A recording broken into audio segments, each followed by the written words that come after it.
G'day, g'day, g'day. It's Mathematical KM. That's Keith Malumbi, not a title.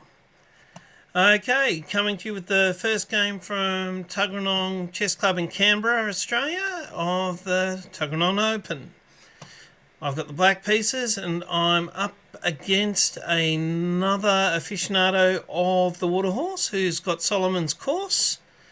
Milan Grisic, rated 1800 and something to my 1400 and something, so it's going to be a little bit uphill. And this video will probably be titled something about move 20, when to zig, when to zag.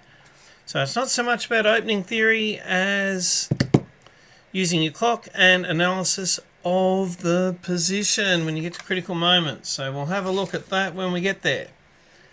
As it is, hoping to start wheeling out some check pits soon, but didn't quite feel ready to go with that because the Hippo is definitely an arrow in the quiver at the moment, and I knew I was fighting uphill, so we'll see how we go.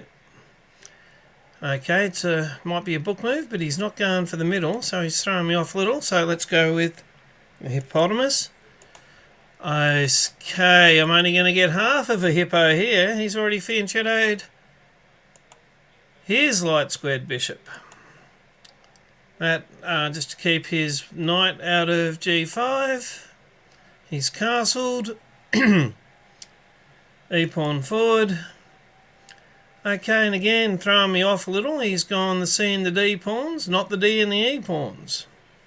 I guess that keeps that diagonal nice and open for his bishop. As we go forward, let's see if we can close off his bishop a little, and if we're going to trade pawns in there, I can still move my C pawn forward and have a nice little chain, and I don't think it'll be that bad. More pressure on my pawn. There's a standard place for my knight, and it's more cover for my D pawn. More protection for his C pawn. Castles. Well, who's playing the hippo at all? Milan's fianchettoed both of his bishops, and I guess I could go for a fianchetto over there with my light squared bishop, but my plan at this point, and we'll see in the end, it coulda, woulda, shoulda, it wasn't the worst idea in the world, I don't think, is let's go with this diagonal and try and convince ourselves that we've made his light squared bishop a bad piece. We'll see. Bit of a nothing move. Bring the other knight into the middle. That's protecting his bishop should bad things happen on this diagonal. It ends up being handy later in the game for getting his rooks together. Brought the knight out, thinking about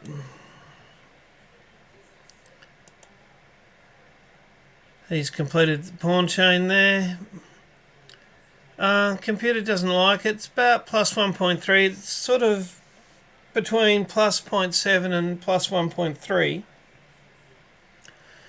Typically what black is seeing when it's playing the hippo until it all explodes.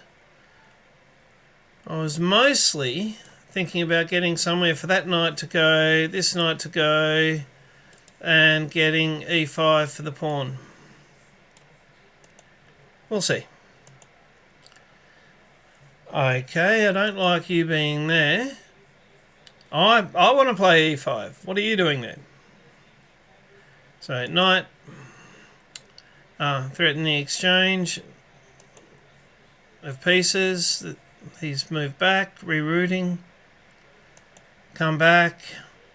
Okay, there goes a lot of the tension, and we're at plus 0.3 for white, so plus 0.8 now, but that knight looking at e3. Okay, over on the queen side.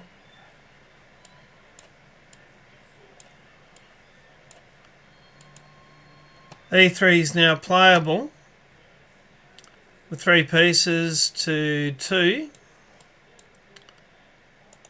Should it be played? That's an interesting question.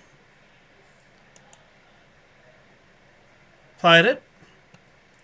I do think white's rook is better than my rook. I think my light bishop just improved a lot with that pawn move. But in terms of activity of pieces, that will be interesting very soon. Takes, takes, takes. Now, it would have been interesting if it would have been more forcing if I'd taken with my bishop. And computer likes taking with bishop more as well, because it would have gone to the third round of taking and I would have been left with a knight here. And a knight here's got a couple of reasonable squares that it can advance to. But we've gone with the knight, and instead of taking with the bishop, he's come forward. And this is move 20. Just a quick look at the score sheet. You didn't need to read that too well yourselves, but move 20. Milan's got 14 minutes on his clock, and I've got 37 minutes. I only thought for 3 minutes, I moved at 34. And I kind of knew that I've just made the pawn break, I've just opened it up. This next move is the big one. So there is opening theory, but then there's evaluating a position on its own merits and thinking where to go. And this is the definite zig instead of zag. So I'm plus 0.6 at the minute. Anyway, but let's take a look at zig. That might not be obvious right now, but that's like going a piece down. Not so good. And zag,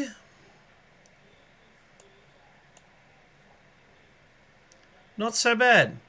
White still just got that same little edge, the between 0.7 and 1.3 that they have. Much better move. So of the two, they can both see this, maybe one day I'll get that beautiful fork, three-way fork. Both squares can see that. But c4 is threatening a bishop, and if the not that it's going to take it, but also a pawn. But more importantly, it can't be threatened by a pawn. And it's protected by a pawn, so, worst sort of case, you might get some sort of an exchange happening. Over here, and this is why I think it's almost going a piece down, is the only way out is getting in the way of a bishop, in the way of a queen.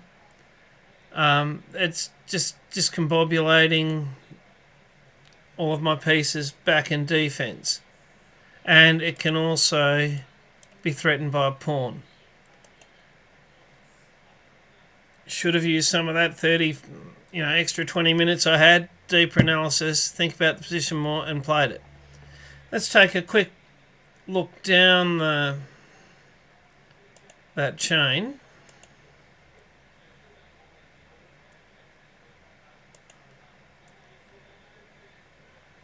Okay.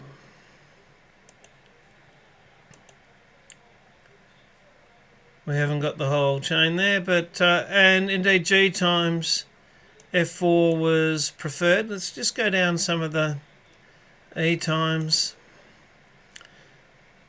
the quick little choices, and see how much better. Then the zig instead of the zag. Bishop takes. King takes. I think queen d4, queen g5. Oh, sorry, f5. The pawn advance. He might have played that, but puts a Caesar check, plays a check. I think this is just sort of a check could easily have been played. And, you know, all of a sudden we've got an edge for black with the zig instead of the zag with the exchange of pawns first. However, let's go back. We zigged, we didn't zag. It's not obvious yet, but it looks like we're down a piece. Takes bishop, king takes bishop. Yep, can be threatened by the knight. That was the reason to not zig, but to go zag. Come back, get in the queen's way. Pawn takes, pawn takes.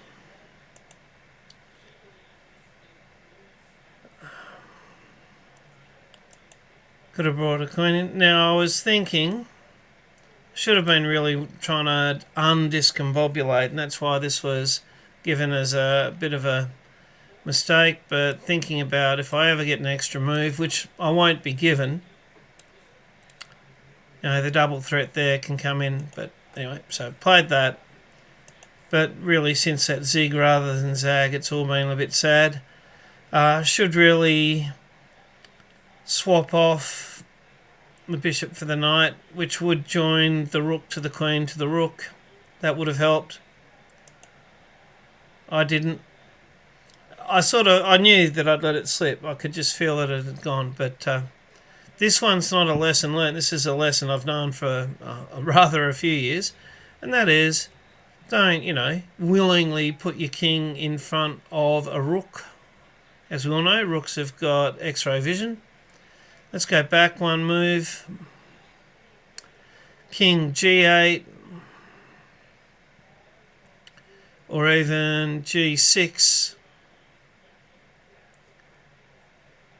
Much better than putting like King G8 plus 3, which is, you know, no real change.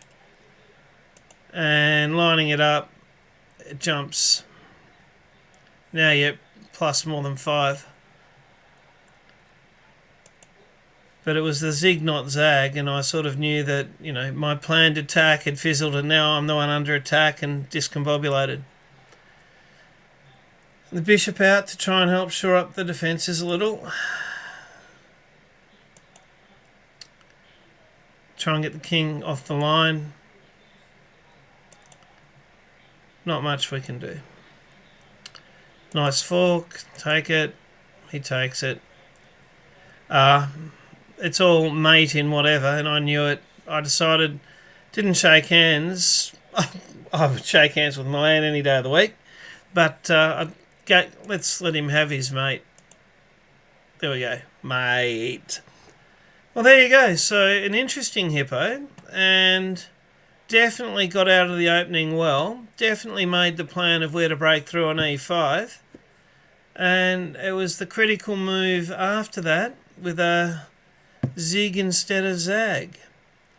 So, a little more work on that. But also, promise, check pizzas to come. Bye for now.